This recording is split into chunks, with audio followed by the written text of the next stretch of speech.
واصطفى من بني كنانة قريشا واصطفى من قريش بني هاشم واصطفاني من بني هاشم। আল্লাহ তাআলা ইব্রাহিম নবীর বংশে ইসমাইল নবীকে নির্বাচন করেছেন। ইসমাইল নবীর বংশ থেকে বনু কেনানা গোত্র নির্বাচন করেছেন। বনু কেনানা থেকে আল্লাহ কুরাইশ গোত্র নির্বাচন করেছেন। কুরাইশ গোত্র থেকে আল্লাহ তাআলা বনু হাশিমকে নির্বাচন করেছেন।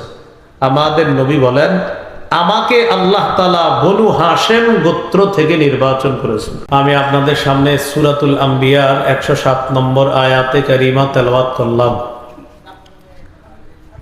এই আয়াতে আল্লাহ তাআলা বলেন, ওয়ামা আরসালনাকা ইল্লা রাহমাতাল লিল আলামিন। আল্লাহ তাআলা বলেন, নবী আমি আপনাকে গোটা জগতের জন্য রহমত স্বরূপ প্রেরণ করলাম। রাসূলুল্লাহ সাল্লাল্লাহু আলাইহি সাল্লাম মানুষের জন্য রহমত, জিন জাতির জন্য রহমত, এমনকি হাইওয়ান জানোয়ার তাদের জন্য রহমত। রাসূলুল্লাহ সাল্লাল্লাহু আলাইহি সাল্লাম জন্মগ্রহণ করলেন সোমবার দিন। হাদিসের কিতাব মুসনাদে আহমদ 4 নম্বর খণ্ড 172 নম্বর পৃষ্ঠা। বুলিদা রাসূলুল্লাহ সাল্লাল্লাহু আলাইহি ওয়াসাল্লাম ইয়াউমাল ইসনাইন। রাসূলুল্লাহ সাল্লাল্লাহু আলাইহি ওয়াসাল্লাম সোমবারে জন্মগ্রহণ করেছেন। নবীজির জন্মের মাস। হস্তি বাহিনী কাবায় হামলা চালিয়েছে। কাবায় হামলা চালানোর 50 দিন পর রাসূলুল্লাহ সাল্লাল্লাহু আলাইহি সাল্লাম জন্মগ্রহণ করেছেন। কাবায় হামলা চালানো হয়েছে মুহররম মাসের 13 দিন বাকি থাকতে। মুহররমের 13 দিন পরের মাস সফর মাস। সফর মাসের 30 দিন, 13 আর 30 হয় 43।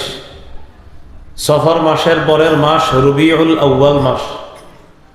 রবিউল আউয়াল মাসের 7 দিন যাওয়ার পর সূর্য ডুবার পরে 8ই রবিউল আউয়াল শুরু হয়। আগের 43 আর 7 দিনে হয় 50। কাবায় হামলা চালানোর 50 দিন পর নবীর জন্ম মানে হলো রসুলের জন্ম 8ই রবিউল আউয়াল।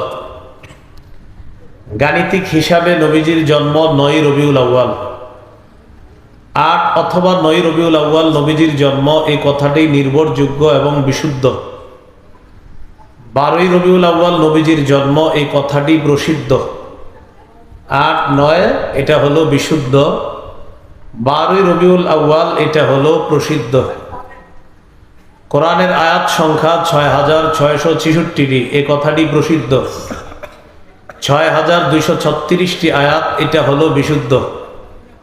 6666 আয়াত এগুলা প্রসিদ্ধ কথা, আর 6236টি আয়াত এটা হলো বিশুদ্ধ কথা। আমাদের সবার উচিত বিশুদ্ধ বিষয়গুলো গ্রহণ করা। আল্লাহ তৌফিক দান করেন। নবীজি আসলেন সোমবারে, জন্মগ্রহণ করলেন রবিউল আউয়াল মাসে। হাদিসের কিতাব সহিহ মুসলিম, এই কিতাবের 1162 নম্বর হাদিস। সুইলা রাসূলুল্লাহ সাল্লাল্লাহু আলাইহি ওয়াসাল্লাম আন সাওমি ইয়াউমিল ইসনাইন।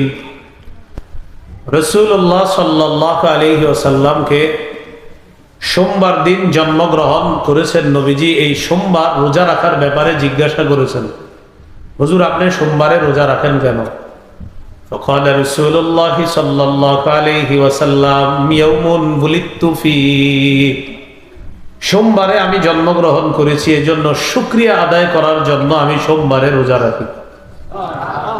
বলেন তো আপনারা, সোমবার কি বছরে একদিন না সপ্তাহে? তাহলে নবীর জন্মদিনের আমলটা কি বাৎসরিক হলো না সাপ্তাহিক? সপ্তাহের কি বারে? তাহলে সপ্তাহের সোমবারে রোজা রাখা এটা হলো সুন্নাহ। বাৎসরিক জন্মদিন পালন করা হলো বেদাত। আল্লাহ আমাদেরকে সুন্নাহ গ্রহণ করার তৌফিক দান করেন, বেদাত বর্জন করার তৌফিক দান করেন। নবীজি দুনিয়াতে আসলেন, আসার পর তার বংশ পরিচয় কি নবী নিজেই দেন। হাদিসের কিতাব তিরমিজি 3605 নম্বর হাদিস। قال رسول الله صلى الله عليه وسلم ইন্নাল্লাহা আসতাফা মিন ওয়ালাদি ইব্রাহিম ইসমাঈল ওয়াসতাফা মিন ওয়ালাদি ইসমাঈল বানি কিনানা واصطفى من بني كنانة قريشا واصطفى من قريش بني هاشم واصطفاني من بني هاشم আল্লাহ তাআলা ইব্রাহিম নবীর বংশে ইসমাইল নবীকে নির্বাচন করেছেন। ইসমাইল নবীর বংশ থেকে বনু কেনানা গোত্র নির্বাচন করেছেন। বনু কেনানা থেকে আল্লাহ কুরাইশ গোত্র নির্বাচন করেছেন। কুরাইশ গোত্র থেকে আল্লাহ তাআলা বনু হাশিমকে নির্বাচন করেছেন। আমাদের নবী বলেন, আমাকে আল্লাহ তাআলা বনু হাশিম গোত্র থেকে নির্বাচন করেছেন।